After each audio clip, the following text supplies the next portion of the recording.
casilla de mail, en la casilla de mail que compartimos, va chequeando el número de grupo que le pertenece. Entonces, por ejemplo, los que pusieron grupo 1, Constanza Caminos, está perfecto. Después tuvo otro grupo que puso el grupo 5, igual después no hay problema porque nosotros yo los tengo identificados quiénes son mis grupos, pero siempre les digo a aquellos que es la primera vez que mandan, siempre me pongan entrega de trabajo práctico número 1, grupo 4, Caminos, Stang o Funes, ¿sí? Porque nos ayudan mucho a identificarlos.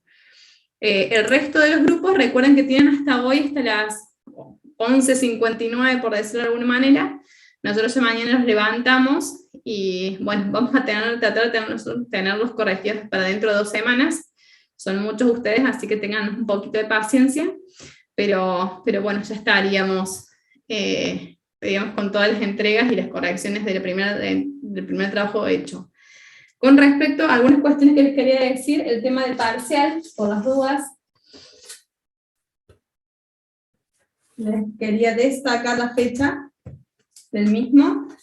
El parcial, ustedes lo tienen para el día 21 de junio, ¿sí? Y las unidades que van a ser evaluadas son las unidades 1, 2, 3, 6, 7, 8, 11 y 12, ¿sí?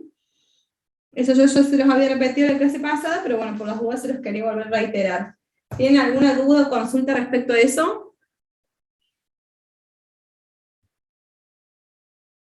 ¿Puede repetir, profe, las unidades? Sí, unidades 1, 2, 3, 6, 7, 8, 11 y 12. Igualmente yo en la parte de avisos se las voy a subir en el aula virtual para que ustedes ya los tengan y la modalidad del examen para que ustedes ya lo sepan. Sí, Carolina, ¿cómo estás? Buenas tardes. Buenas tardes, profe.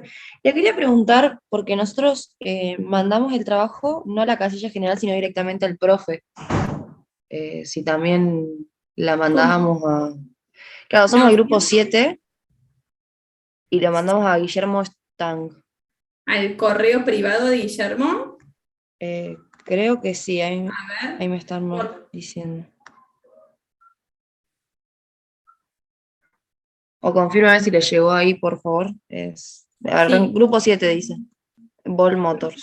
Sofía Cativelli. Cativelli. Sí, a ver si lo pusieron en copia también al mail de él. No, lo mandaron bien al 5 de 1. Yo por lo menos lo tengo que lo hayan dado en copia, que nos lo hayan puesto en copia. Ah, bien. Gracias. Era eso nada más. Está recibido, lo voy a poner como no leído, por las dudas, para que después Guillermo lo encuentre fácilmente. Pero sí, está Perfecto. entregado. El resto de los grupos que yo nombré, ¿hay alguno de los grupos que lo haya mandado y que necesite que lo compruebe? ¿Que nos haya llegado? Grupo 13, profe, le llegó. Grupo 13, sí.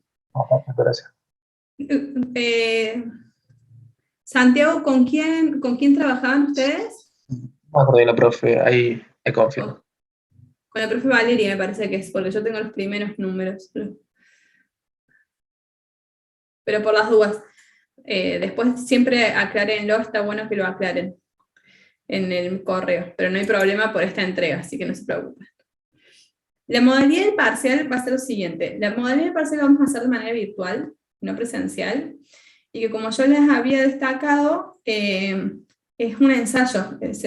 Vamos a desarrollar un ensayo donde nosotros les vamos a pasar, bueno, diferentes temas que vinculan a todas las unidades, ¿sí? Desde la unidad 1 hasta la 12, de las que han visto, lógicamente, ni la 3 ni la 4 van a estar incluidas, ni la 10, o sea, están todas, menos las 4, la 5 y la 10, perdón, y 9 y 10. La idea es que nosotros les presentamos un enunciado con una pregunta que vincula los contenidos que ustedes tienen que argumentar y fundamentar según lo que saben. Es decir, no me tienen que poner la definición de balance de pagos, no me tienen que poner la definición de comercio exterior, no me tienen que poner, ¿por qué? Porque yo, en la lectura que voy haciendo de su argumentación, me voy a ir dando cuenta si ustedes saben o no lo que es comercio exterior, balance de pagos, tipo de cambio, y demás significa, ¿sí? Entonces yo no procuro que ustedes me digan, bueno, según el tipo de cambio que es, no, directamente ustedes van presentando los argumentos con los conceptos que nosotros hemos ido desarrollando. Como yo siempre se lo hice en las modalidades de las clases, yo empiezo dándoles determinados conceptos que son los más importantes y los más relevantes que tienen que tener, ¿sí? para comprender la asignatura y demás, y después voy planteando cierta argumentación con ejemplos y demás, pero que se remiten a esos conceptos, ¿sí? Que yo utilice. Esa sería un poco la idea del primer parcial. Nosotros nos vamos a conectar online, o sea, por este medio, le vamos a pasar el ID, la contraseña, y les vamos a mandar, ¿sí? No sabemos todavía, yo no sé muy bien, me parece que les voy a crear directamente una actividad para que nos la suban, entonces voy a poner en el mismo aula virtual, de la A a la M, o no sé, legajos terminados en 4, 5 y 6, en 7, 8, 9, les voy a armar diferentes parciales, a los cuales ustedes van a ingresar, los van a descargar, y después las respuestas nos las van a subir ahí, ¿sí? Entonces nosotros les vamos a poder hacer la devolución para que ustedes vean el feedback. Lo voy a hacer por el aula virtual porque históricamente nosotros lo tomamos por el Google Form, o sea que si tengo algún recursante lo he hecho de esa manera, pero ¿qué pasa? Una vez que ustedes nos los enviaban, no lo podían después visualizar las correcciones, o sea, tendríamos que hacer otro Zoom para mostrar los parciales. Entonces lo vamos a hacer directamente por el aula virtual. Todos tienen acceso al aula virtual, ¿verdad? O sea, todos al día de la fecha pueden ingresar al aula virtual, recuerden que lo van a rendir en su comisión, o sea, los que están inscritos en el 5 de 1, lo rinden en el 5 de 1, los que están inscritos en el 5 de 2, y así sucesivamente, ¿sí? No importa dónde cursen, sino dónde están inscritos. Está claro eso, ¿no? Sí, profe. Buenísimo. Les pido disculpas, la verdad que hoy no he podido ir. Esta es mi última clase, la última clase que tienen conmigo, y ya a partir del martes que viene se regulariza, van a tener las clases presenciales los días martes con el profe Valeria Funes. Hoy me toca mi último tema, y la realidad es que, bueno, ya estoy como demasiado avanzada, entonces por eso no me podía llegar hasta allá a la universidad, no obstante, bueno, por eso estamos acá, así que les agradezco a todos la colaboración. Profe, disculpe. Sí. Creo que el aula virtual es una misma para todos los cursos. Digamos, nos aparecería una opción del curso dentro del parcial. Mira, según como yo la tengo cargada al aula virtual, no. Yo tengo un aula para el 5 de 1, un aula para el 5 de 2 y un aula para el 5 de 3. O sea que yo cargo las cosas de la misma manera, sobre todo los archivos, los documentos, pero en realidad no debería ser como vos me estás mencionando. Debería de ser 5 de 1, 5 de 2 o 5 de 3. Yo estoy inscrito en el 5 de 1. Tengo solo el Bien, 5 de bien. 1. Ahora no me deja entrar, pero eso recordado. Gracias. Bueno, por las dudas, porque eso ahora sí igual se los voy a mostrar. La ventaja de estar acá es que lo podemos ir viendo todos, pero yo les voy a mostrar. Tienen cada uno, no les paso a compartir la pantalla. Yo tengo en cada curso, por eso es importante que ustedes realmente comprueben que están conectados al que puedan ingresar. ¿Ven? Así lo veo yo. Yo tengo el 5 de 1, el 5 de 2 y el 5 de 3. O sea, cada uno de ustedes debe tener acceso a una de estas, en la cual está inscrito. Y es muy importante eso, ¿por qué? Porque después si no, no van a poder subir los estudiantes que quieren rendir con el 5 de 2, como no están en mi lista del 5 de 2, no lo van a poder rendir, no me lo van a poder cargar. ¿Sí? Porque acá me aparece la lista de cada uno de los cursos inscriptos. ¿Sí? Entonces, fíjense, entren, comprueben esto que les estoy diciendo, porque va a ser la modalidad del canal que vamos a usar dentro de 2 semanas, ya no queda nada. De hecho, tienen una clase más con la profe Valeria, la profe Valeria. Sí, 2 clases, perdón, el 7 y el 14, y ya el próximo es el parcial. Con Valen van a hacer, yo me voy a conectar si les es necesario. Si ustedes quieren, me mandan un mensaje por el correo para que quede, digamos, formal, o en la clase que viene, ustedes, si ya se han puesto a estudiar y demás, le piden a la profe Valeria Funes, y yo me puedo conectar y darles un horario para el repaso, porque bueno, la mayoría de las unidades que van a ser tomadas, evaluadas, las di yo.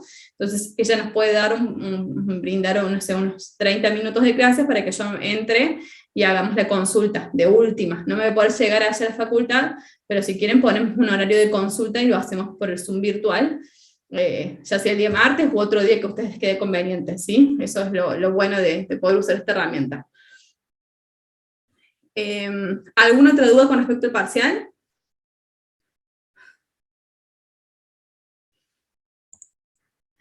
¿no? ¿Cuánto tiempo de duración vamos a tener, profe? Mire, por lo general nosotros les damos empezaban 18:20 y les dábamos hasta las 8. ¿Cuál es la idea? O sea, ustedes pueden entrar y estar con los apuntes de clase, estar con las filminas que les hemos subido, estar con toda la bibliografía y consultar cosas extras en internet. Pueden consultar todo. Si al final nos van a poner la bibliografía, es decir, si ustedes algo lo sacaron fuera de los artículos que nosotros les dimos, lógicamente, porque nosotros le vamos a dar entre 2 y 3 recursos, que pueden ser noticias periodísticas, pueden ser audios de alguna, no sé, de radio, en el cual nosotros escuchamos alguna noticia que está vinculada al tema, les podemos llegar a dar un videito corto de YouTube que ustedes analicen, entonces les vamos a dar diferentes recursos, que esos tienen que visualizar y por lo general lleva entre 15 y 20 minutos leer las noticias, si es noticia, complementarlo con ver los audios y demás. Entonces, en función de esas 3, tienen una pregunta, y esa pregunta tienen que vincular no solamente con eso, sino también con el conocimiento que tienen. ¿Y cuál es la idea? Nosotros no le preguntamos un concepto, ¿sí? Porque si no sería muy fácil hacerlo libro abierto. Como ustedes tienen que vincular y relacionar, la idea es que ustedes por lo menos incorporen al menos 3 unidades en el desarrollo de la respuesta, ¿sí? Entonces, eso nos permite a nosotros ver si ustedes pueden ver la trazabilidad entre los contenidos que hemos estado desarrollando. Entonces, en la pregunta del Mercosur, ustedes tienen que analizar contexto, tienen que analizar regionalismo, tienen que analizar, de pronto, por ejemplo, la unidad de comercio internacional y medio ambiente, ¿sí? O sea, la idea es que ustedes puedan, con los recursos, identificar más o menos cuáles son el mínimo de unidades que tendrían que estar relacionando o vinculando, ¿sí? ¿Queda claro? Excelente, profe, gracias. Buenísimo. ¿Alguna otra duda respecto a eso, considerando que es la última clase que tienen conmigo?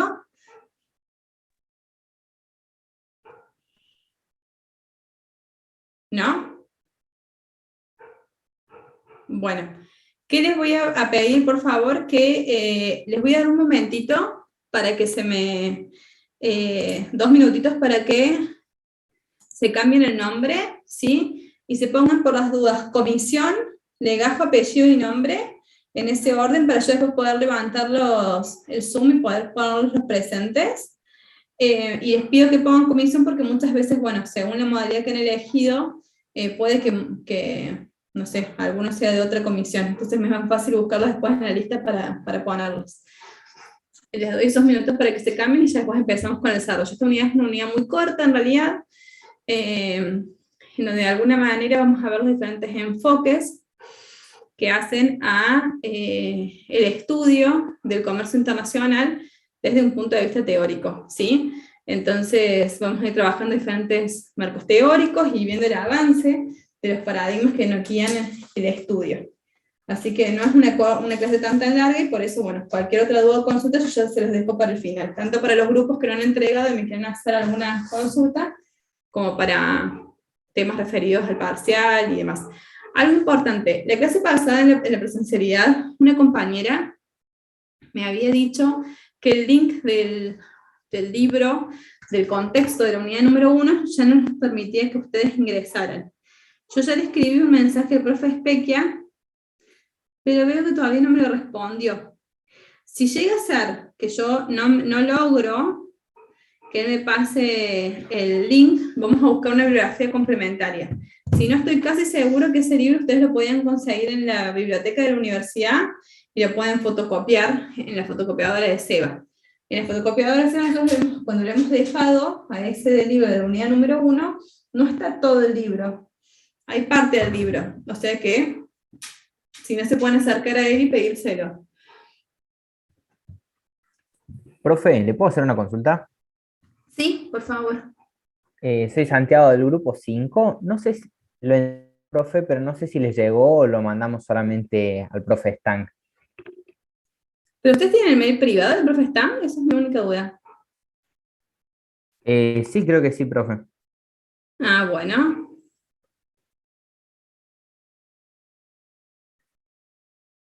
El grupo 5, sí. ¿Sofía Mercado le mandó? Sí, exactamente, profe. De 10. Buenísimo. ¿Qué les voy a recomendar? El profe está capaz que les pasó.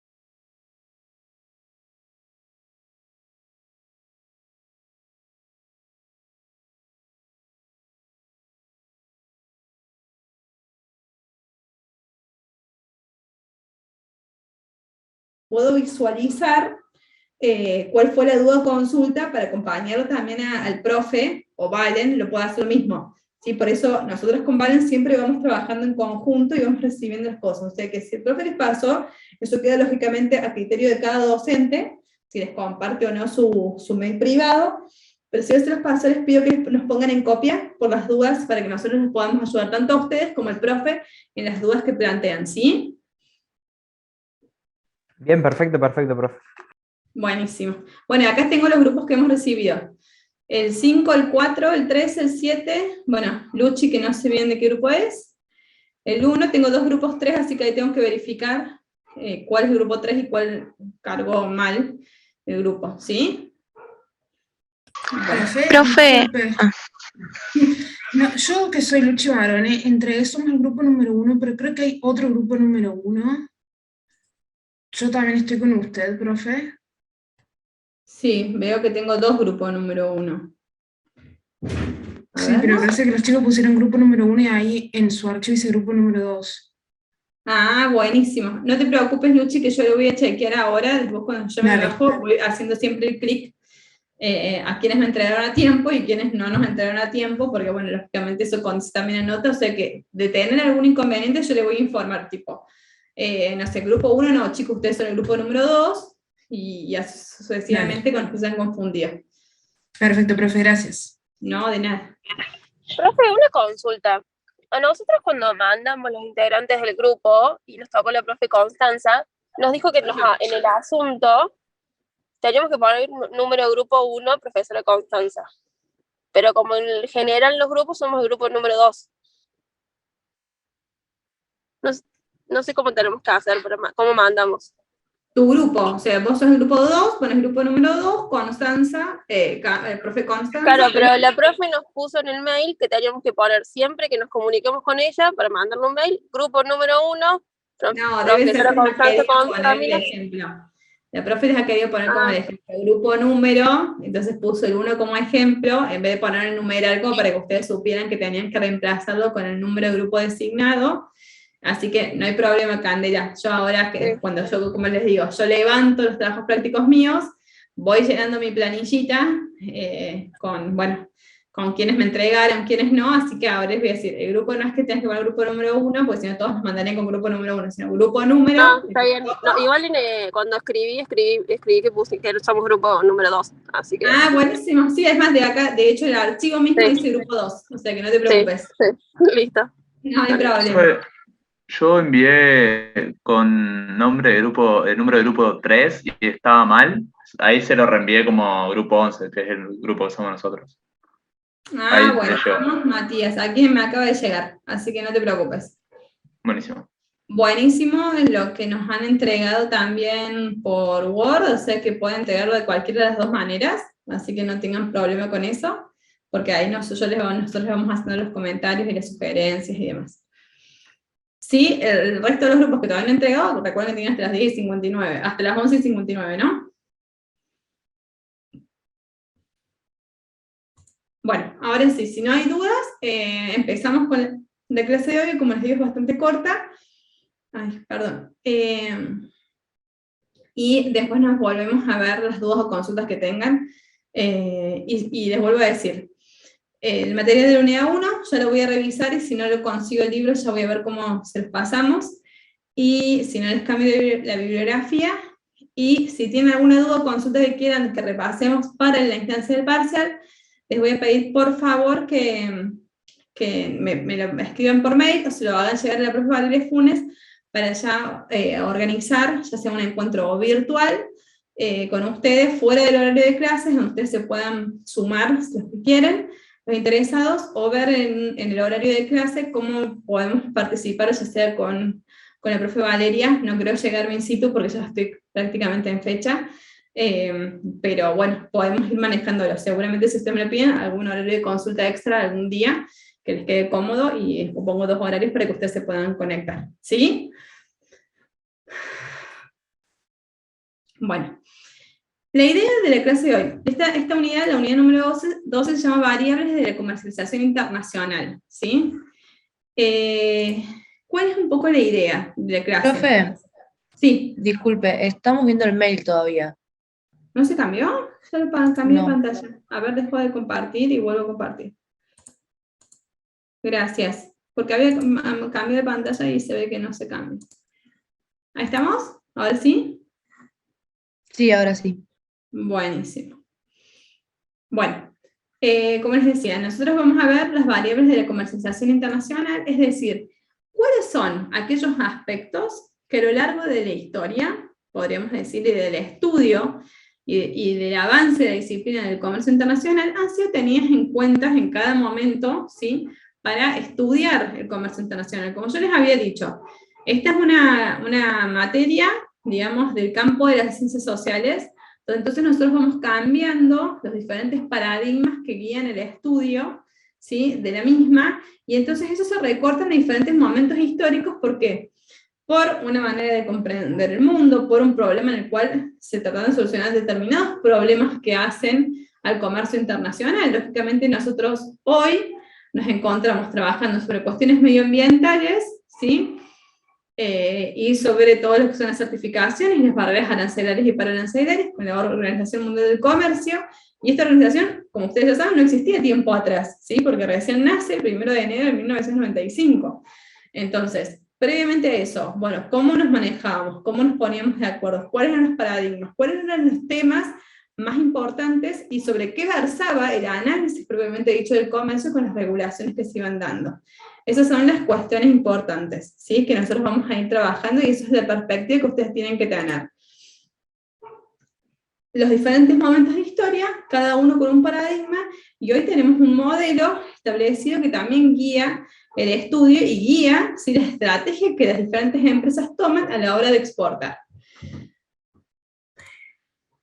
Nosotros vamos a ver que desde el 1700 a la actualidad, que fue básicamente cuando empezaron los flujos comerciales con muchísima intensidad, por muchísimos motivos, principalmente tenemos que en 1500, 1492 en adelante, tenemos el descubrimiento del continente americano, la formación de diferentes colonias, y con las colonias que la apertura comercial, en donde habíamos hablado ya de esta política del extractivismo, es decir, los países que habían descubierto, por decirlo de alguna manera, entre comillas, los nuevos territorios, sacaban, extraían todo lo que querían, ya sea de los recursos naturales y no naturales, de esos nuevos territorios, y los llevaban, ¿sí?, a estas monarquías o estados absolutos que podíamos hablar que había en ese momento.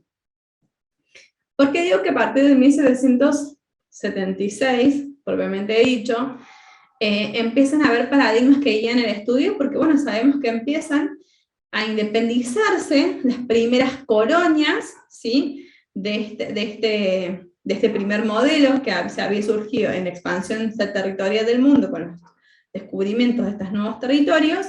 Entonces eso permite que ahora sí, no era como antes que ellos venían, extraían todo, se lo llevaban y lo comercializaban en sus territorios, sino que tenían que propiamente ya negociar, generar acuerdos con estos nuevos países o estados independientes, ¿sí? Principalmente en 1776 tenemos independencia de Estados Unidos, y desde ahí en adelante se empieza todo una nueva apertura y una creación de nuevos estados que antes no existían. El primer modelo o paradigma teórico que va a ser abordado es el de las ventajas absolutas, ¿sí?, que básicamente, cuyo creador es Adam Smith. Adam Smith en realidad escribió La riqueza de las naciones, y justamente se lo denomina como el padre, ¿sí?, del liberalismo. ¿Por qué? Porque él es el primero en escribir de esta teoría, que es la troncal y la fundamental del modelo capitalista, que hace alusión a la mano invisible del mercado, es decir, que en realidad los estados no tenían que participar en ningún sentido de las diferentes políticas económicas y macroeconómicas de los estados, porque siempre los estados iban a lograr, iban a perjudicar esta libertad del mercado, donde justamente va a ser la oferta y la demanda la que va a determinar cuáles son los productos que hay que tener, los productos que uno tiene que, en los cuales tiene que especializar la producción, porque la fijación de los precios, ¿se acuerdan que nosotros habíamos hablado, por ejemplo, el precio del tipo de cambio? Bueno, la fijación de los precios internacionales de determinados productos iba a estar dado justamente por esta oferta y esta demanda. Por eso se lo concibe Adam Smith como el padre del capitalismo. Entonces, la primera paradigma va a ser de decir, bueno, los países, ¿por qué comercializan? ¿Por qué Argentina se especializa en la producción de vinos? ¿Y por qué España se especializa en la producción, bueno, vamos a poner Italia, en la producción de autos, ¿sí? ¿Por qué cada uno de nosotros nos especializamos en algo y por qué comercializamos entre sí? Bueno, le decía, bueno, esto es por las ventajas absolutas. Dice, en función de los diferentes factores de la producción, que ya los habíamos visto nosotros en el capital, trabajo, tecnología, según esos factores, los estados se especializaban en la producción de una u otro bien, ¿sí? Y entre ellos intercambiaban autos por vinos y vinos por autos, básicamente, ¿sí? Entonces yo no me dedicaba a la producción de autos porque era ineficiente. Entonces los precios, si yo producía autos, en realidad van a ser mucho más caros que los de Italia, y por tanto, porque estratégicamente, por mis recursos naturales, por mi capacidad tecnológica y por por la mano de obra, yo me especializaba en tal o cual cosa. Ahora, ¿qué pasó? En realidad, en primer lugar, teóricamente estaba fantástico el modelo de las ventajas absolutas, pero partíamos de una inequidad dada porque en realidad no todos los estados que empezaban a formar parte de este mundo, que se había expandido territorialmente, en el cual estaban surgiendo nuevos estados, ¿qué había pasado? Bueno, dijeron, pero nosotros no nacimos todos igual, porque de hecho, la realidad es que los países del centro, nosotros decimos centro lo que es Europa, ¿sí?, y la periferia serían todos los otros países que eran las excolonias, no nacimos desde un punto similar, ¿sí? Es más, nosotros vinieron, nos extrajeron todos nuestros recursos, nosotros quedamos siendo estados muy pobres y debilitados en aspectos políticos, sociales y económicos, con una fuerte dependencia a los países del centro, los que eran las metrópolis, y de hecho la realidad es que frente a esta dependencia, nosotros tampoco habíamos tenido la libertad de decidir realmente en qué nos queríamos especializar. ¿Por qué? Porque en definitiva, en esta división internacional del trabajo que se había dado, a nosotros nos habían dicho que, bueno, como nosotros teníamos un buen clima y una gran extensión territorial, con condiciones excelentes para la agricultura, nos teníamos que dedicar a la agricultura y el ganado. Pero no se desarrollaron, por ejemplo, las industrias que después nos permitían a nosotros, de pronto, tener productos con un mayor valor agregado. Nos dijeron, no, ustedes hacen la materia prima, punto. Y nos quedamos ahí. Entonces, lógicamente, que en esta balanza de pagos, entre la diferencia entre las importaciones y las exportaciones, nuestra balanza comercial siempre era deficitaria. ¿Por qué? Porque nosotros vendíamos el cuero y después importábamos la bota. ¿Sí? Entonces, lógicamente, el precio de la bota, porque tenía mayor valor agregado, era mucho mayor al del cuero que nosotros les vendíamos. Entonces ahí empezamos con los grandes problemas macroeconómicos, los diferentes déficits, y por ende crisis del sistema de nuestras balanzas de pagos, que se traducían en crisis, lógicamente, internacionales. Por lo que David y Ricardo, viendo, aparte no solamente esto que yo les decía, de que el modelo de ventajas absolutas no siempre uno intercambia autos por vino, sino que ya había estados que habían logrado, pese a partir de condiciones completamente distintas, o inequitativas con las metrópolis, por sus recursos, por su tecnología, por su capital, habían logrado tener un gran crecimiento en un corto plazo. Ergo, la situación de Estados Unidos. Pues sabemos que Estados Unidos, digamos, logró no solamente ser después el padre de la democracia, como valor existencial, los principios de la democracia, que eso se llevaron a todos los otros países, no solamente de América, sino también de Europa, en sí mismo el valor de la república, ¿sí? Que aparece en todas las cartas magnas, en todas las constituciones del mundo, sino que también había tenido un gran crecimiento exponencial en términos económicos. Se veía que, bueno, no siempre nosotros exportábamos vinos por autos, sino que podía pasar que nosotros exportáramos autos por autos. Entonces él va a hacer referencia y decir, bueno, en realidad las ventajas, nosotros no comercializamos con otros estados por las ventajas absolutas, sino que comercializamos por las ventajas comparativas. ¿Qué básicamente qué es lo que van a tener las ventajas comparativas? Digamos, la diferencia dada por el costo de oportunidad de producir tal o cual cosa con respecto a otra. Entonces los países se van a especializar en la producción de aquel producto en el cual tiene mayores ventajas comparativas, ¿sí? Y no absolutas. Después de este paradigma vinieron muchos otros, como por ejemplo el modelo Hertz-Röhrling, y un montón que básicamente lo que analizaban en profundidad era este gran crecimiento exponencial de Estados Unidos, este gran poder macroeconómico y este gran poder en el comercio internacional propiamente dicho. ¿Sí? No nos vamos a remitir a verlos todos, ni tampoco los vamos a ver con profundidad, porque no es la idea de que ustedes salgan acá siendo economistas que puedan asociar cada uno de ellos, pero sí tener como la visión de que en realidad el comercio internacional, ¿sí? Y los paradigmas que nutrieron su estudio han ido variando en el paso del tiempo según cada uno de estos paradigmas. Y nosotros terminamos, ¿sí? Sobre todo ya en el siglo XX, con el modelo, mediados del siglo XX, con el modelo de las ventajas competitivas, que es un modelo que sigue vigente hasta el día de la fecha, con lógicamente evolución y aportes de diferentes teóricos que también estudian las ventajas competitivas y sobre qué se basan. ¿Por qué? Porque las ventajas competitivas que van a decir que en realidad los países van a procurar comercializar aquellos bienes donde ellos desarrollan ventajas competitivas.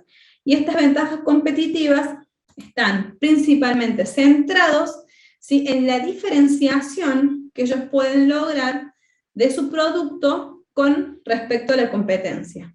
¿Sí? Entonces, van a luchar, ¿sí? Según tres estrategias que son las genéricas de las ventajas competitivas, pero que no son las únicas, ¿sí? Y que, como yo les digo, en función de la coyuntura y de las diferencias han ido variando. Es la lucha por ser el producto de más bajo costo, la diferenciación del producto, bueno, como ya decía, la competencia, y también estratégicamente limitarse a una porción del mercado. De hecho, desde acá, con el modelo de ventajas competitivas, viene una herramienta muy utilizada en el comercio internacional, si no les diría que es la más importante, que es la que hace el marketing internacional, ¿sí? En donde nosotros vamos a tener diferentes estrategias, y esas estrategias vamos a posicionarnos según la que nosotros consideremos como estrategia de marketing que sea la más importante. De hecho, eso lo van a trabajar mucho con Vale cuando vean marketing internacional. Bueno, sí, que vendría a ser las 4P. Sí, Martín. Está bien. Me parece. Claro, Ahí se abrió, vamos a... más todavía si están apurados. Ahí está. Entonces, la idea, justamente, va a ser ver estas estrategias de marketing y cómo nosotros desarrollamos ventajas competitivas para diferenciarnos de nuestra competencia y generar un mercado meta en función y el metamercado, es decir, ¿a dónde nos queremos apuntar? ¿Cuál va a ser nuestro nicho de mercado? ¿Qué necesidad realmente puedo cubrir? Porque nosotros tenemos muchas lapiceras. Tenemos las BIC de plástico común y corrientes, tenemos los bolígrafos, tenemos un montón de distintas lapiceras. Bueno, ¿cuál es el nicho de mercado? Porque no es lo mismo regalar para un cumpleaños que yo te caiga con un estuche de las 4 BIC de colores a que te caiga con una Parker. ¿Por qué? porque claramente, ¿sí?, la estrategia y la elección del mercado meta de las lapiceras, del mercado de las lapiceras, varía. ¿Sí? Varía en función de estrategias que hacen al precio. Por ejemplo, lógicamente, una Parker no la puede tener cualquier persona. El cartucho de Parker es justamente por el precio que tiene en sí mismo el estuche, no la tinta que contiene, hace que los estuches sean recambiables, ¿sí? Entonces, lo que no, porque tenemos hasta Parker que son de oro. Entonces, esa diferenciación que nosotros vamos a hacer. Entonces, un mismo producto, que puede ser una lapicera para escribir, varía su precio y la elección de su mercado meta en función de muchísimas variables. ¿Qué hacen? Al precio, al producto, a la plaza y a la promoción que yo haya elegido para diferenciarme de esta competencia. Y eso es lo que hacen las ventajas competitivas. ¿Vamos bien hasta ahí? Profe, Sí. no me queda bien claro todavía la diferencia entre comparativo y, creo que comparativo era el anterior, y competitivo, porque en el comparativo no se estaría también como especializando o apuntando un nicho, en vez de apuntar a todos los productos, apunta al nicho, por ejemplo, de consumidores de vino, en vez de consumidores de queso u otra cosa. Claro, no es lo mismo. Las ventajas comparativas, básicamente lo que trataban de explicar era cuando de pronto los estados comienzan a producir, estamos como en una primera parte de la división territorial, digamos, de los estados, de la independencia de los estados, y entonces lo que procuraba entender el modelo de las ventajas comparativas es por qué los estados comercializaban entre sí autos por autos, ¿sí?, o vinos por vinos. Que el modelo de las ventajas absolutas consideraba que no. Si yo producía vinos, vendía vinos por autos, y si producía autos, eran autos por vino. El modelo de ventajas comparativas te va a decir, en realidad, a ver, empezábamos a ver en términos comerciales que había estados que habían logrado, pese a la División Internacional del Trabajo, pese al paradigma de las ventajas absolutas, a producir tantos vinos como autos.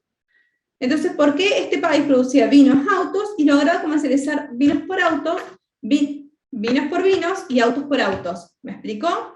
Entonces, no estaba basado en las ventajas competitivas, propiamente dicho, sino en una nueva realidad, en una nueva coyuntura de los estados.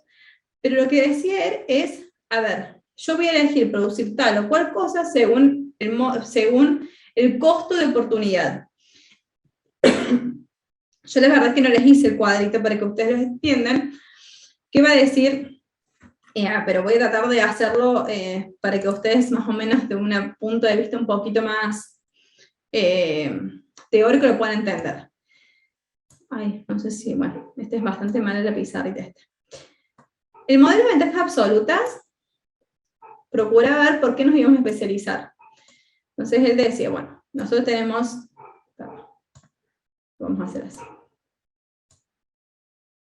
un país A y un país B, ¿sí?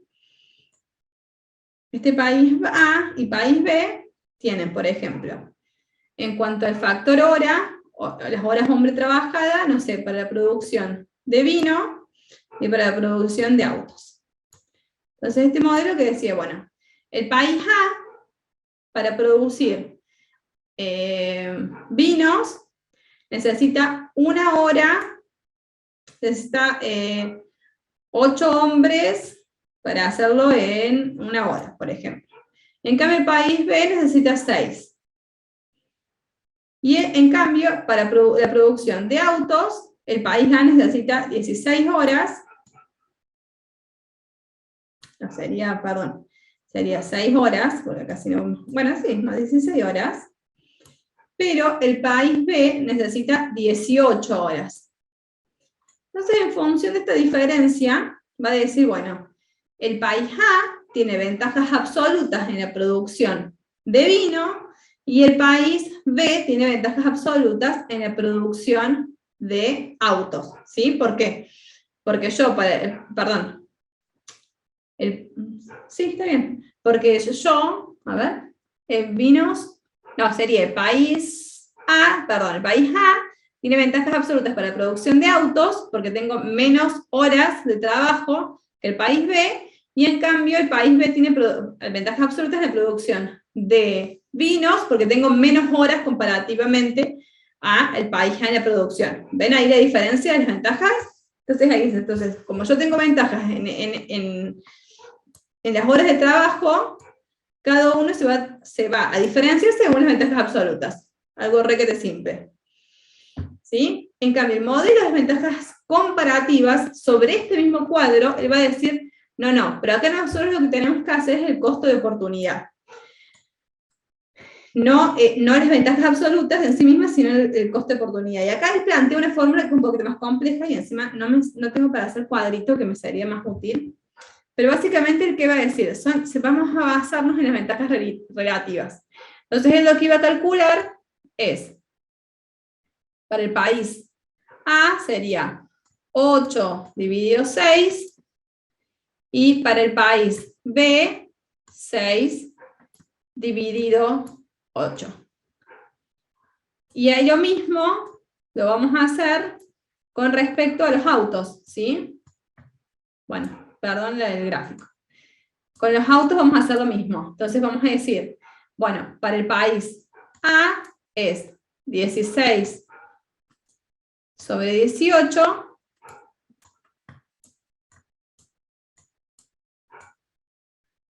y para el país B sería 18 sobre 16. ¿Sí? No tiene nada que ver con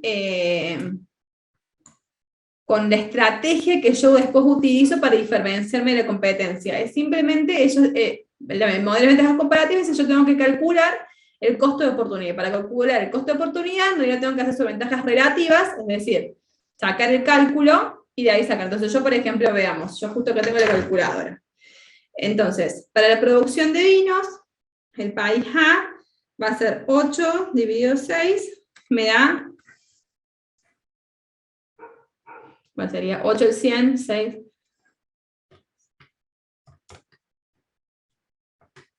Me da 0,75, vino, auto.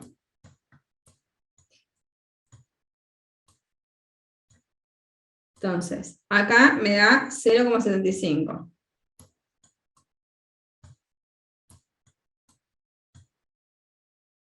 ¿Sí? Con respecto al país B, me da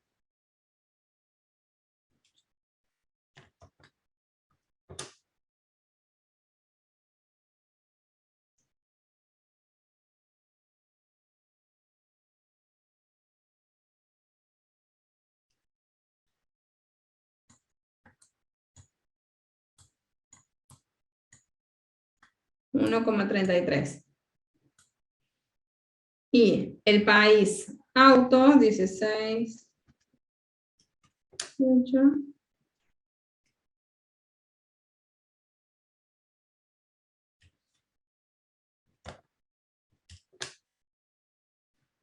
Me daría 88, 0,88, perdón. Y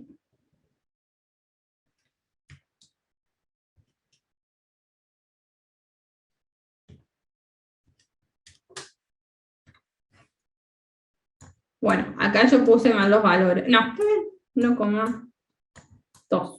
1,2.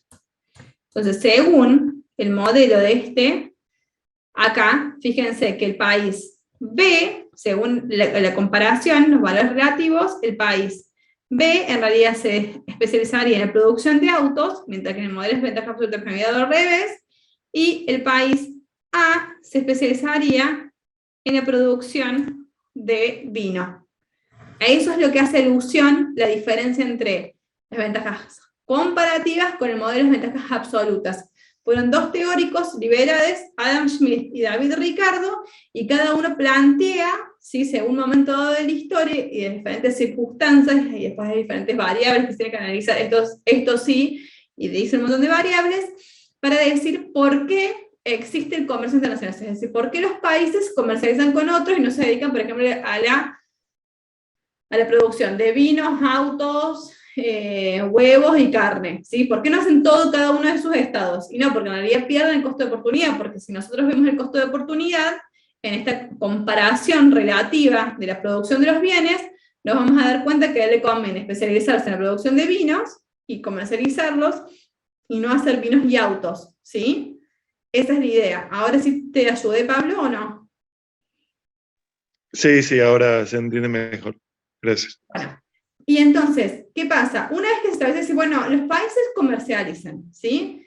El capitalismo en sí mismo y el liberalismo como modelos y paradigmas que guían, ¿sí?, a la gobernanza global y a la estructura internacional de los estados, nos va a decir que en realidad nosotros vamos a comercializar, ¿sí?, porque está dentro de las premisas básicas del modelo liberal, ¿sí? Por eso no existen estados que no quieren comercializar con otros, y de hecho una de las primeras penalizaciones que nosotros tenemos cuando hay algún estado que no cumple con alguna regulación o normativa internacional, está dada por justamente la penalización económica, es decir, dejamos de comercializar con este estado, ¿sí?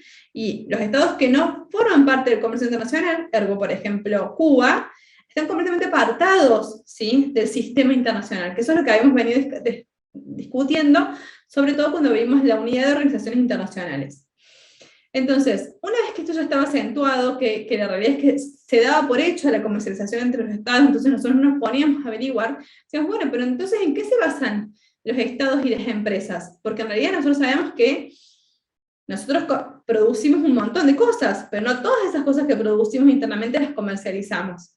Entonces surge en el siglo XX, justamente porque aparte, piensen que habíamos pasado por la revolución industrial, estábamos en plena imposición, principio del siglo XX, del Fordismo, ¿sí?, como modelo, digamos, de producción en serie. Entonces decimos, bueno, pero a ver, por tanto, no todos esos autos y esa producción podíamos volcar en un mercado interno, porque no había la demanda para volcar en un mercado interno. Dijimos, bueno, a ver, pero ¿cómo podemos hacer? Porque de pronto está Ford en Estados Unidos produciendo autos, está Honda en Japón produciendo autos, y bueno, no sé si están autos, chicos, así que ustedes me ayudan, está Renault en Italia produciendo autos. Ahora, ¿por qué Honda no cubre directamente digamos, la demanda de Japón? ¿Por qué Ford no cubre la demanda solamente de Estados Unidos? ¿Y por qué Renault no cubre solamente la demanda de Italia? Porque en realidad hay cuestiones diferenciales, hay cuestiones de gusto, hay cuestiones de precios, hay cuestiones estratégicas de nicho de mercado que cada uno quiere cubrir. Entonces, por ejemplo, y después lo vamos ampliando la cantidad de productos similares que se van generando para diferentes públicos. Y ahí es cuando yo les decía que este modelo de las ventajas competitivas, en un mundo que cada vez se va acercando, pese al distanciamiento, se va acercando y se va haciendo mucho más chiquito, que después nosotros vamos a terminar hablando en el 70-80 de la globalización propiamente dicha, va haciendo que, bueno, que, a ver, los mercados son cada vez más grandes, porque son cada vez más internacionales, pero yo para tener éxito o no en la operatoria del comercio internacional, tengo que desarrollar una diferenciación con aquellas empresas que producen bienes similares a los nuestros, ¿sí? Y por eso yo les hablaba de las estrategias de marketing, que surge el marketing internacional como una disciplina entre los 30 y los 40, y después se empieza a posicionar fuertemente como una disciplina y un área de estudio académica en el ámbito profesional a partir de la década de los 50, ¿sí? Es decir, bueno, paren, ¿no? Acá hay diferentes estrategias, hay diferentes modelos, y que nosotros podemos diferenciarnos por el precio, nos podemos diferenciar por la plaza que queremos cubrir, nos queremos diferenciar por la promoción que hacemos en torno al nicho del mercado que vamos a elegir.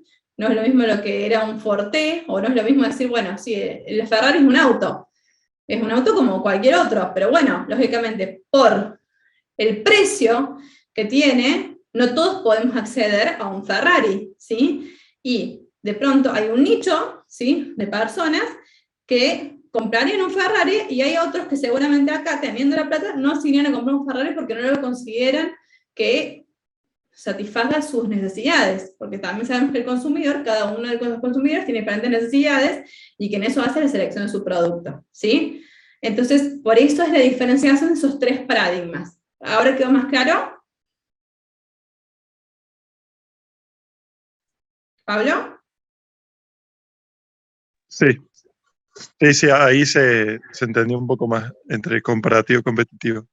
Buenísimo. Igualmente, yo creo que si no te terminaste de entender, no te preocupes, porque cuando nosotros vemos marketing internacional con la profe Funes, va a ser mucho hincapié en esto, entonces vas a ir viendo las diferentes estrategias, y de hecho ustedes terminan como haciendo un análisis justamente de la selección del mercado meta, planteando cómo se diferenciarían de la competencia, ¿sí? Y entonces ahí quizás terminamos de cerrar. No obstante, vamos a avanzar un poquito más. Voy a dejar este lápiz. Claro, o sea, el comparativo sería más en cuanto a las capacidades productivas, el competitivo más en cuanto a la diferenciación desde un punto de vista de marketing, o de qué nicho apunta o qué segmento apunta. Claro, la comparativa está más vinculada a por qué comercializamos batatas por máquinas de coser y máquinas de coser por batatas. O sea, cómo el país elige qué. Las ventajas competitivas en realidad va a decir, es como que hasta cambia de visión. Pasa directamente la responsabilidad más a las empresas propiamente dichas que al Estado en sí mismo, sobre lo que el Estado elige como un área estratégica o no. ¿Sí? Porque, por ejemplo, el Estado hoy en día, no sé, elige el software como área estratégica como el servicio de software como área estratégica, y en otros momentos de la historia ha tenido otros, ¿sí? Nosotros sabemos que históricamente nosotros hemos pasado de la selección de diferentes productos que los consideramos estratégicos, no obstante, las empresas en sí mismas son las que procuran, en esta lógica capitalista, ampliar sus mercados más allá de las regulaciones propiamente de los estados. Y son las que generan, ¿sí?, las estrategias para salir e internacionalizarse.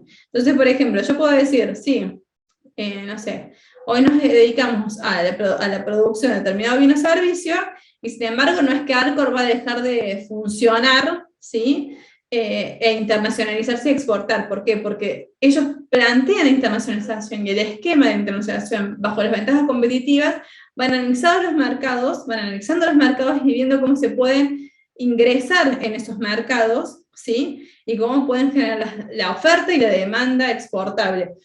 Por ejemplo, un caso ustedes saben que nosotros tenemos que cubrir determinada demanda nacional para poder generar esa oferta exportable y poder exportar, digamos, ese sobrante.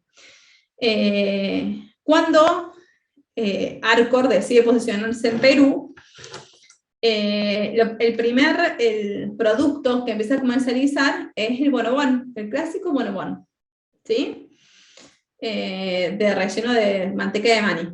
Tiene tanto éxito que que Arcor tenía que generar, digamos, no podía generar mayor volumen en cuanto a la producción del bonobón, porque había sido tan amplia, digamos, la demanda, sí, que tenía que cubrir, y allá solicitaban el bonobón, no solicitaban otro producto, que estratégicamente, si ustedes se ponen a ver, fue cuando acá salen los primeros, no me acuerdo cuál fue el primero, porque después salieron muchos tipos de bonobón, pero creo que fue así el bonobón de chocolate, o el bonobón Oreo, o un tipo de bonobón especial, que el relleno de adentro no era el de la manteca de maní, que era el que estaban requiriendo en Perú, sino que era otro. Entonces acá lo sustituyen, ¿sí?, para cubrir la demanda nacional y generar una mayor oferta exportable capaz de cubrir esa demanda que ellos habían tenido en Perú.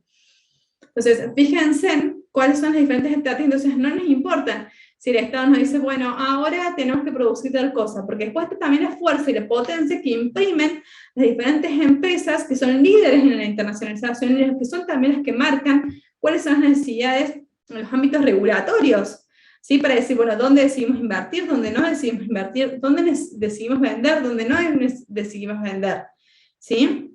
Y nosotros lo vemos eso diariamente, acá con las cadenas que abren y cierran de otras diferentes marcas. O sea, a ver, vender en países como nosotros para Falabella dejó de ser redituable y rentable, ¿sí?, y no lo posiciona como una mejor empresa internacional. Entonces Falabella directamente en la pandemia se fue, ¿sí?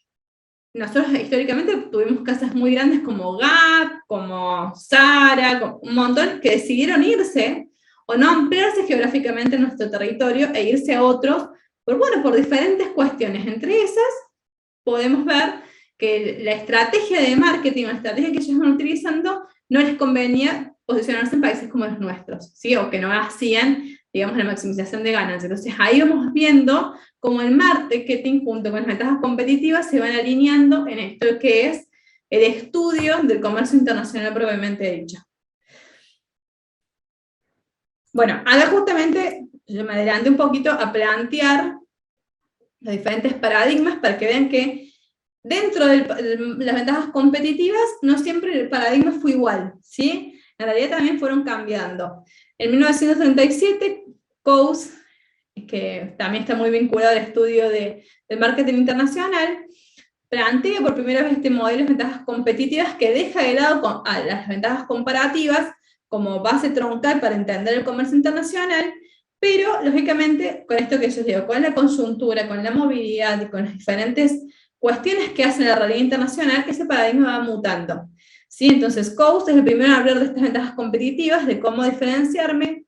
Tuning va a ser el que va a hablar de las estrategias conjuntas con el área de marketing internacional y establece, como yo les venía diciendo, el marketing internacional como un posicionamiento. Y Uppsala va a hablar, ¿sí? Ya en una nueva realidad, en un nuevo siglo, sobre otras necesidades que estaban haciendo, digamos, alusivas a esto, es decir, las ventajas competitivas son muy importantes, pero no nos tenemos que olvidar, sí, que también existe un mundo al cual nosotros tenemos que ayudar. En este marco de lo que yo les venía hablando, sobre las cuestiones medioambientales o de bienes públicos que se consideran dentro de la economía, cuyo interés es de todos. Entonces dice, bueno, hoy ¿cómo va a ser esa diferenciación? Bueno, esta diferenciación va a venir dada por algunas cuestiones que no son inherentes al aspecto puramente privado, sino que también hacen al conocimiento o al trabajo conjunto por bienes públicos que hacen, por ejemplo, las cuestiones medioambientales. Entonces las estrategias van cambiando y van modificándose en torno a eso. Pero siempre bajo el lema de las ventajas competitivas, que es el modelo que está vigente desde el 37 hasta la actualidad y todavía no ha logrado ser superado, ¿sí? ¿Y por qué no ha logrado ser superado? Porque en realidad lo que las empresas se han dado cuenta es que hay una cuestión muy vinculada a lo que es la gestión de la calidad de los mercados globales. Entonces, sabemos que una empresa cada día que pasa, a la hora de decidir internacionalizarse, se va a manejar en contextos mucho más competitivos y mucho más cambiantes. Y de hecho, las herramientas o instrumentos que va a utilizar, ¿sí?, para lograr posicionarse internacionalmente, vienen de estudios también mucho más complejos.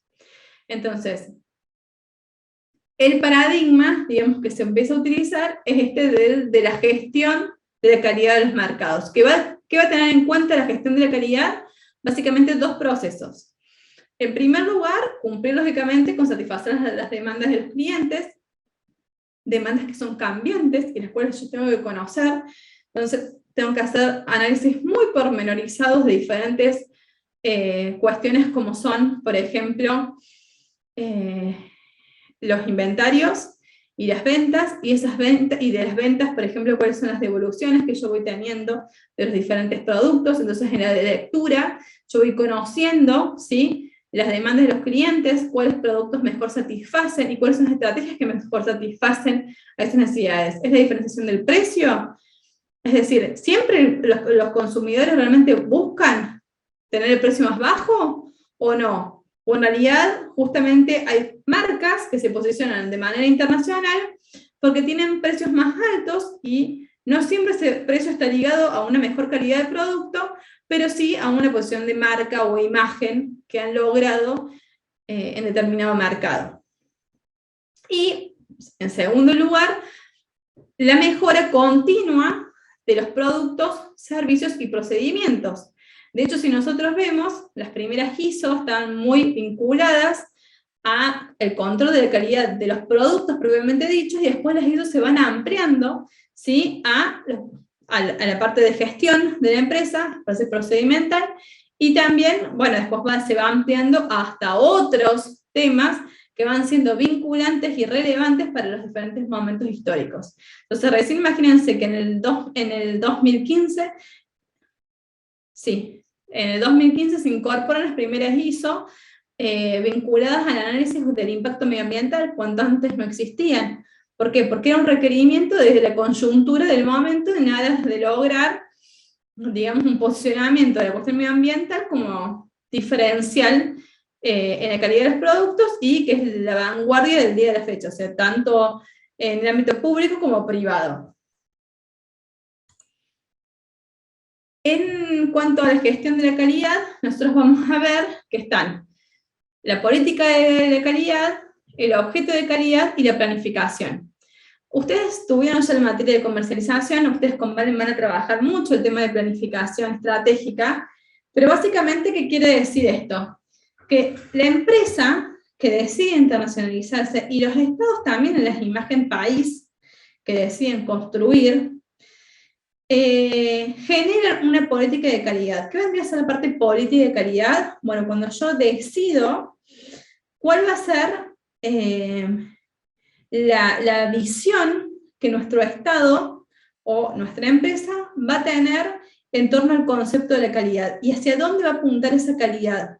¿Sí? Va a apuntar hacia el producto, va a apuntar hacia el proceso, va a apuntar hacia los servicios de postventa que yo desarrolle. En función de esa política de calidad que yo planteé como empresa, voy a lograr establecer los objetivos de esa calidad. O sea, bueno, si yo estoy hablando de que me voy a basar en el producto, bueno, ¿cuál va a ser el objetivo de calidad? El objetivo de calidad va a ser mayor durabilidad, o sea, tiene que ver con las características propiamente dichas del producto.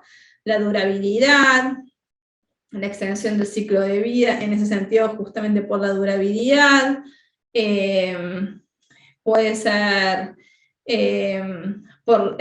hoy en día estarían en boga, por ejemplo, cuáles son los materiales que yo utilizo para la elaboración del producto, o después cómo puedo reutilizar una vez que el ciclo de vida del producto finalizó y ese producto murió, bueno, cómo vuelve a insertarse, ¿sí? en el ámbito productivo, ¿sí? Y en función de eso logró hacer la planificación. Entonces esta planificación, lógicamente, siempre tiene que estar ligada a esa política de calidad elegida, al objetivo propiamente dicho, y a cómo voy a desarrollarlo. Entonces esta planificación viene dada por el planteamiento de los objetivos, y después de los objetivos generales están los objetivos específicos, donde ya determino cuáles van a ser las tareas propiamente dichas que tengo que hacer para lograr ese objetivo, y después los objetivos operativos, es decir, bueno, cuáles van a ser las áreas que van a estar vinculadas, tienen que ser mensurables para yo poder después evaluar y decir, bueno, esto estaba bien o esto estaba mal, ¿sí? Bueno.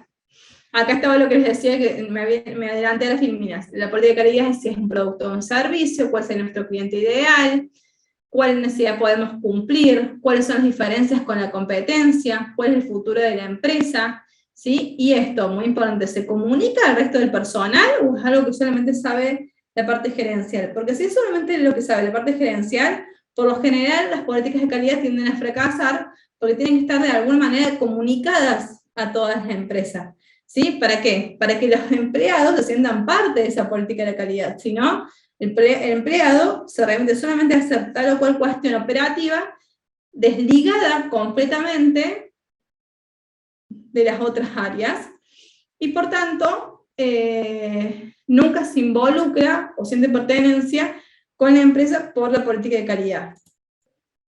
Los objetivos, bueno, como les decía, siempre tienen que ser mensurables. Procuran en el ámbito privado, siempre van a lograr buscar por lo menos la satisfacción del cliente y van a procurar lograrla, y la idea es que nosotros haya una revisión periódica, ¿sí? Para lograr su medición, control y análisis. Entonces, en cualquier caso de que hay algo que no se haya cumplido, yo puedo determinar cuál fue o cuál creo que fue el motivo por el cual no se logró, y en función de eso reevaluar o replantear los objetivos. Y por último, volvemos acá con la importancia de esto de ¿a quién lo comunicamos? Acá ya no sabría si todos nos sentimos parte de la misma política, sino quiénes son, ¿sí?, los que tienen que saber, ¿sí?, cuáles son los objetivos para poder trabajar. Por lo general, ya no van a ser los operarios, sino van a ser los mandos medios, los que conocen ya el objetivo, probablemente dicho, de la empresa, y son los que van a plantear las líneas de trabajo y las planificaciones, estrategias de cada área para lograr cumplir con dichos objetivos, ¿sí? Y por último, venimos y vemos lo que es esto de la planificación, es decir, qué se va a hacer, cuáles son los recursos que necesitamos, cuáles van a ser los responsables, cómo vamos a evaluar esos resultados, ¿sí? ¿Vamos bien hasta acá?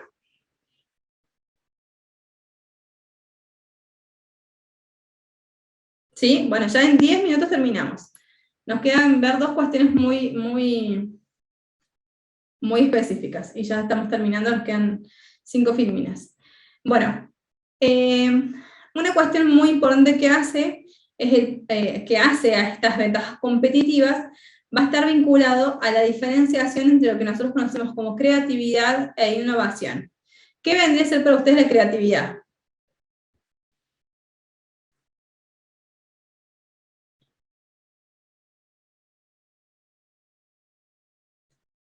La capacidad de poder resolver un problema de diferentes formas o algo así.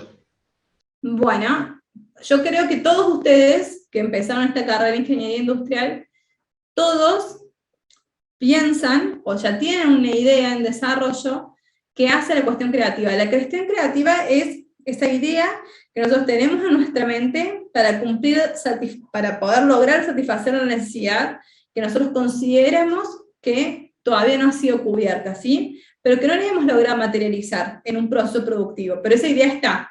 Yo, por ejemplo, no sé, pienso que para cubrir una necesidad tendría que haber determinado producto o servicio. Pero como todavía está en el desarrollo intelectual y personal mío, no pasó a ser un estadio de innovación, porque la innovación procura justamente ver ese efecto técnico, es decir, ya está operativo, yo logré materializar esa idea que yo tenía, y materializarla en una cuestión operativa con un producto o un servicio final que se esté dando para cumplir esa necesidad que yo había tenido, esa idea que yo había tenido de manera personal, ¿sí? Entonces ya tiene un efecto social y un efecto técnico, ¿me explico? Esa es la diferencia entre ser creativos e innovadores. Seguramente cada uno de ustedes hoy tiene esa creatividad, muchos de ustedes están motorizando a través de un proceso de incubadora, o están buscando financiamiento y demás, para justamente pasar a este estadio de innovación. Y es justamente entre estas dos que se puede generar esa ventaja competitiva cuando yo digo, bueno, yo tengo esta lapicera, pero yo quiero crear una lapicera que de pronto una vez que se deje de utilizar la tinta, no sé, sea biodegradable, entonces yo la puedo tirar, porque los materiales que he utilizado para la elaboración de esta lapicera hacen que una vez que se gaste la tinta, se degrade todo el envoltorio. Entonces, que no es plástico, no es de PET, sino que va a ser de cartón con, no sé, bueno, ustedes saben más de materiales que yo, así que les voy a dejar ahí. Y ahí va a estar esa ventaja competitiva que va a diferenciar a la lapicera comúnmente hecha de la idea que yo generé con la innovación y el efecto técnico que tuvo la creación de esa lapicera. ¿Me explico? Bueno, acá hay una FEIMIDA que básicamente vuelve a decir lo que yo les acabo de decir, básicamente el carácter individual de la creatividad y la aplicación y el aspecto social que ya tiene, ¿sí? La innovación, que es cuando yo ya lo ejecuto, así que no vamos a repetir lo mismo. Pero sí estaría bueno repasar algunas preguntas. Y creo que hace al momento en el cual ustedes están en su carrera, ya están todos en un 5º año, ya probablemente la mayoría les quedan 2 o 3 materias para terminar de cursar, y algunos ya están con el proyecto de tesis, ¿no? Entonces preguntarnos de alguna manera, para generar y para poder innovar, ¿cuáles son las herramientas que de manera individual y colectivo nosotros necesitamos para justamente hacer esa diferenciación de lo más finito, que puede ser esta idea creativa que yo tengo, a lograr materializarla. ¿Sí? Entonces, ¿es el conocimiento que nosotros necesitamos un bien disponible para todos? En una realidad y en una conjuntura actual en la que está sujeto el país, en términos sociales, económicos, políticos y demás. Realmente pareciera ser como que aquella persona que tiene una idea y la pueda llevar y concretar y materializar es como un paso imposible.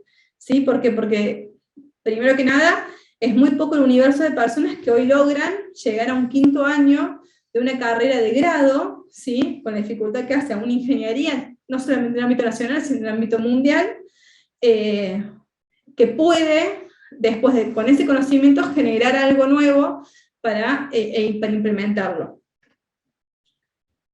En ese sentido, cuando nosotros hablamos de ventajas competitivas, y era un poco lo que les hablaba, ¿por qué nosotros no somos, hay veces, o hay determinados productos que nosotros viajamos y decimos, wow, no puedo creer lo que está acá, y por qué no hay ingresos en nuestros países?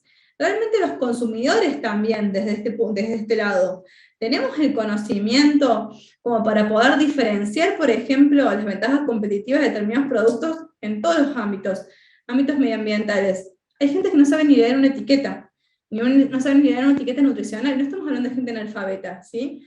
Cuando lee la etiqueta no sabe diferenciar, por ejemplo, la información que tiene. Eso es en países como los nuestros, pero en otros países mucho más avanzados nos tenemos como productos que nos parecen sumamente novedosos. ¿Por qué? Porque también hay determinados conocimientos, consumidores con determinados conocimientos que hoy apuntan a no comprar esta lapicera como la que nosotros compramos, sino que apuntan a comprar justamente la lapicera que después sea totalmente biodegradable, ¿sí?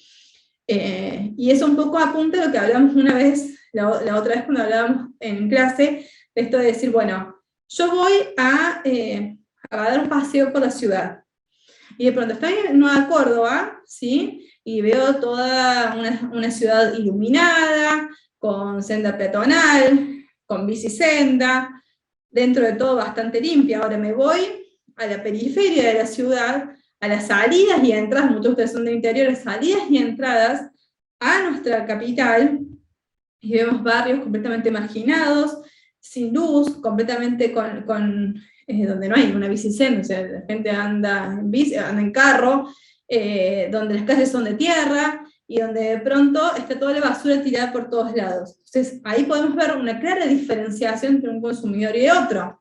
Entonces, hay productos donde no se venderían directamente porque la gente ni siquiera podría ver la diferenciación entre la lapicera biodegradable y sus beneficios y la lapicera de plástico común, porque a las dos cosas se saben cuando dejan de usar, para ellos son basura. ¿Sí? Pero no pueden diferenciar entre lo que es una y lo que es la otra. Y por último, bueno, hablamos de la elasticidad del precio de la demanda, que hace también a esto de propensión marginal del consumo. O sea, en países como los nuestros, en donde la realidad hay una gran estratificación social, y por tanto, y cada vez mayor, hay cada vez menos clase media, y una gran brecha entre ricos y pobres. Entonces, cuando nosotros queremos lanzar, por ejemplo, un producto a un mercado con las condiciones como el nuestro, nosotros sabemos que a un precio muy bajo, o justamente con un aumento quizás de un poco de dinero en los bolsillos de cada uno, ya sea por plan, por sueldo, por lo que sea, logra una gran propensión marginal a consumir, mientras que en los sectores más ricos logró una gran propensión marginal a ahorrar, porque el que tiene para todo no gasta en cosas superfluas, ¿sí?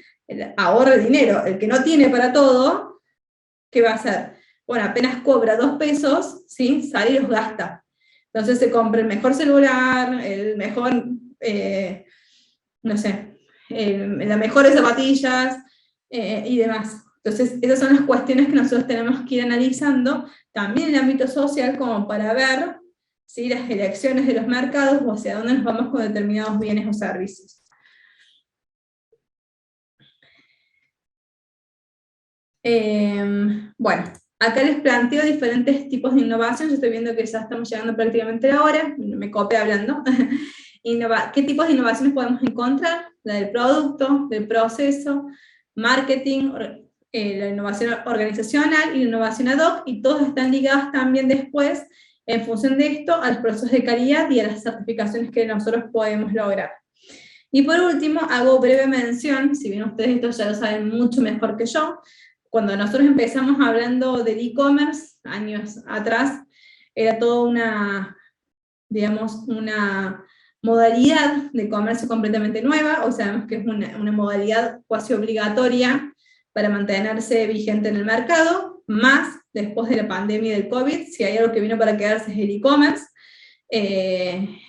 y se han simplificado un montón de gastos, puntualmente con esta estrategia, y bueno, y básicamente, ¿cuáles son las 4 áreas estratégicas para generar una actividad de e-commerce? Bueno, lo que refiere a la autogestión, y a todos los algoritmos que hoy se generan para generar plataformas de e-commerce, la accesibilidad, es decir, que tienen que ser plataformas donde todas las personas puedan acceder, no sean muy pesadas, no contengan muchas imágenes, y demás. Lógicamente, cuáles son las pasarelas de pago que voy a tener, y ahí radica mucho la parte de la seguridad, de la seguridad tecnológica, podríamos decir, en cuanto a las plataformas de pago que hoy utilizamos y la confidencialidad de los datos, y lógicamente una cuestión no menor, que es la parte de la logística y los envíos, ¿sí? Que esta quizás yo veo que es el punto más débil de todas las plataformas de e-commerce, ¿sí?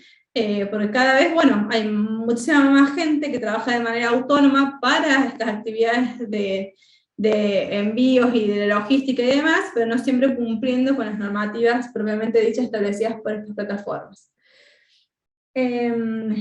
Y como actividades, lógicamente, se ha sumado a las plataformas, las redes sociales, que históricamente no estaban y que hoy vemos un gran peso, por ejemplo, en lo que era Instagram, y cómo esas redes sociales van cambiando en el paso del tiempo.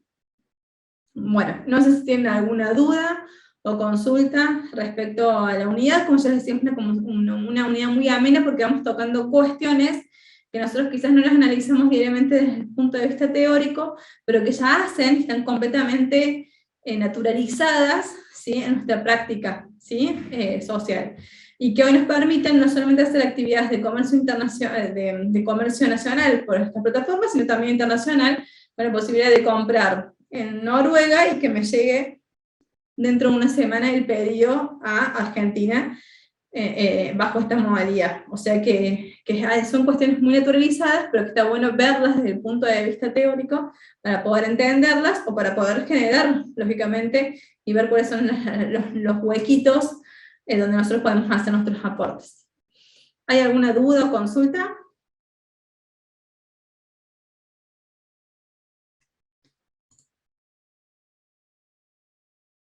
Bueno, entonces ya por la hora los despido. Buenas noches, les agradezco. Yo, como les dije, no los voy a estar viendo, pero les agradezco profundamente este acompañamiento que han ido haciendo conmigo en las clases presenciales y virtuales. La verdad que bueno, fue un año complicado, ya seguramente el año que viene va a ser distinto, pero de corazón les agradezco a todos por el apoyo y el entender las circunstancias que estamos pasando. Ya a partir del martes que viene ya se encuentran con el profe Valeria de manera presencial en todos los encuentros, ¿sí? Buenas noches, y bueno, como les digo, si quieren alguna clase de repaso, me la piden por el mail, así nos programamos. Gracias, profe. Buenas noches. Chao, profesor. Gracias, profe.